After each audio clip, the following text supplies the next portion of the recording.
What up, guys? It's Daniel from the Empire. Who are we here with? Andrew Williams. And what'd you do this weekend, Andrew? I got top 64 at YCS Orlando. Let's fucking go. What deck did you decide to play? Pure Maliss or Maliss Bestial. What made you decide to play this deck over Raziel Fiendsmith? It gets to play very powerful cards. It gets to play main deck Shifter, and it gets to play Dominus Impulse, which I think were two very good cards going into this event. And I think that Raziel Fiendsmith is a very fair deck. I think this deck is actually very unfair. Even if it gets turn skipped, it still has like at least some play, and if it goes uninterrupted, or even if it gets hand trapped maybe once, you can still like build like an actual crazy board.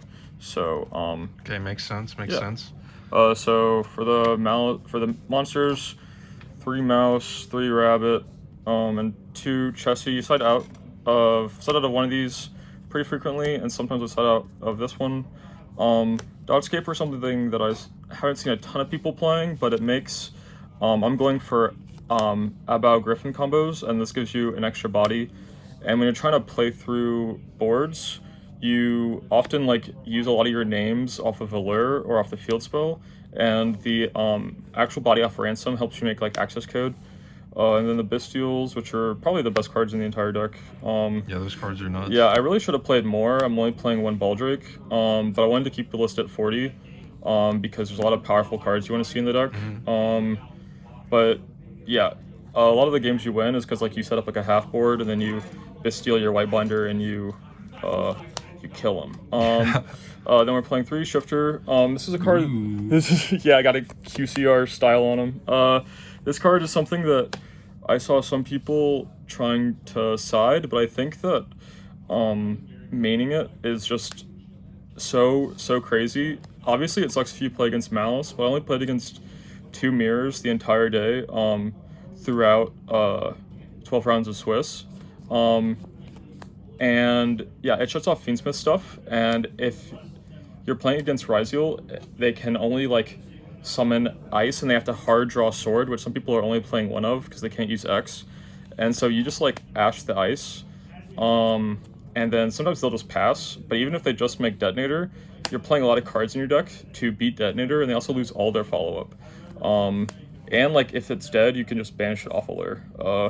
Then 3 Ash hits Charmies and Duo Drive, and 3 Fua. This is a card I wasn't always considering maining, but yeah, card's nuts. And then for the spells, 3 Underground and the 1 Goldstark, I decided to not play Terraforming because I thought that you had a lot of access to the field spell already, and it's one of your worst extenders because it plays so hard into Detonator.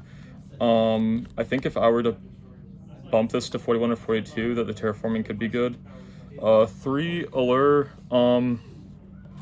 This card's like so nuts. All the times when you're going second, you will like have Allure plus a name, and you don't use your normal summon, and you get to establish something. You get to bait out a disruption. It helps you dig for side deck cards. A lot of the times when you're going first, you draw like 4 to 5 cards on your when you're comboing. So nuts. Yeah, like this in a chessie is just so crazy, because if you don't have to normal the chessie, so if they interrupt your chessie, you can just like normal summon the name. And then definitely the MVP of the main deck was Meltronus. Spoiler alert, we play the Detonator in the side, so this is like the most efficient card to deal with Detonator without having to play a lot of stuff in the extra deck, like for Ultimate Slayer. And I'll point them out when we get to the extra, but you have relevant targets for Caesar and any Light Fiend they play. And it's crazy for the mirror. It's just so nuts. Every time I drew this card, I felt like I was just like invincible. Like you can just break every board. Because you have to play cards in your deck that answer twins. And then 1 talents, you'll never draw it. You'll never draw more than 1. The cards. Yeah, very true. The card never breaks. And then the traps, all 3 of the traps, and then 3 Dominus Impulse. This card is so crazy. Breaking boards, like you can do this on Nib. You can do this on the Mitsurugi Ritual when it summons from hand.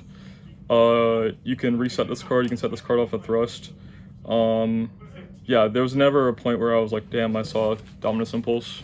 And Yeah, that's that card is so nuts. yeah, it hits also like opponents' bestials. It hits their Malice names.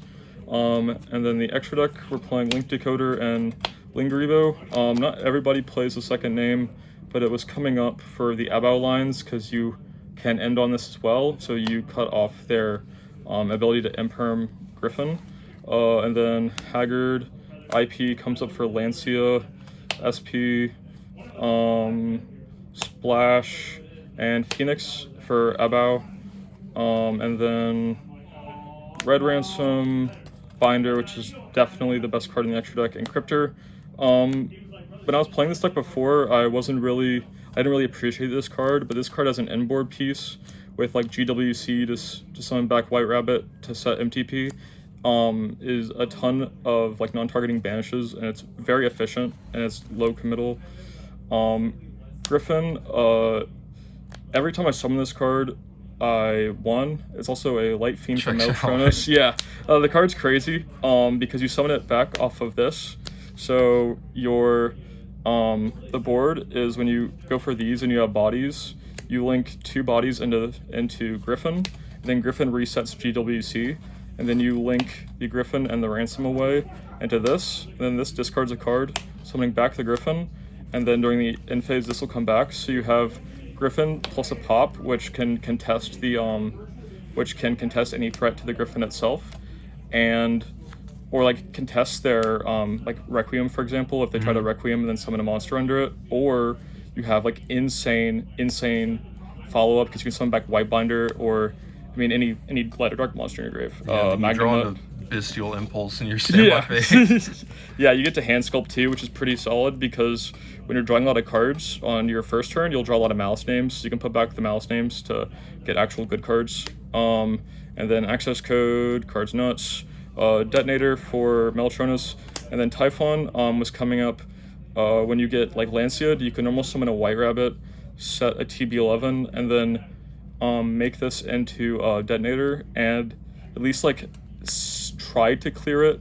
I just wanted to be able to play the most games possible.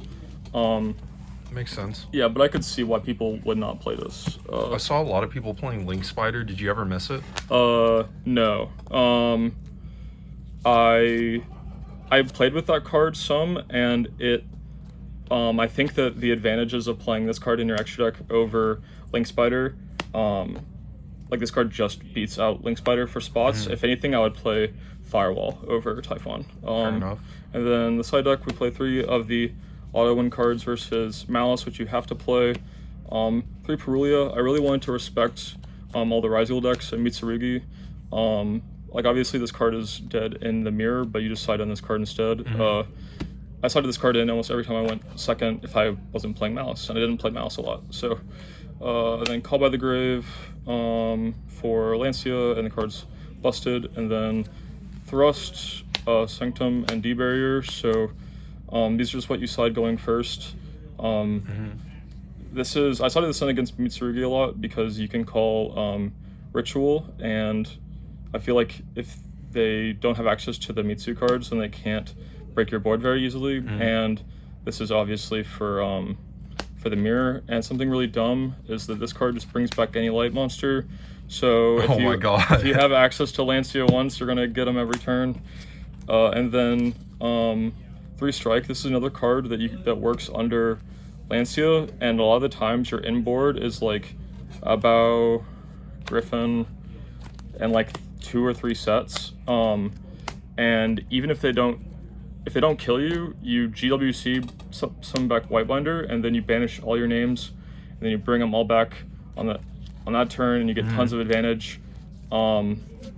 This card hit mostly just hits detonators, Sajis, stuff like that. And yeah, that's the deck. Any changes you would make to the list? Anything that like stands out to you? I really want to fit in Meows, because although I didn't play against a lot of Malice, I feel like that deck is popular. I just didn't play it. And I would like to fit in maybe like a terraforming or something else, or another talents or something. Sure, But other sure. than that, it was really good. All right, Andrew, congratulations on top. First Premier top. Yes, sir. Well deserved. You've been grinding. Yes, sir. All Yes, right, y'all. Thanks for watching. We'll see y'all next time. Yep.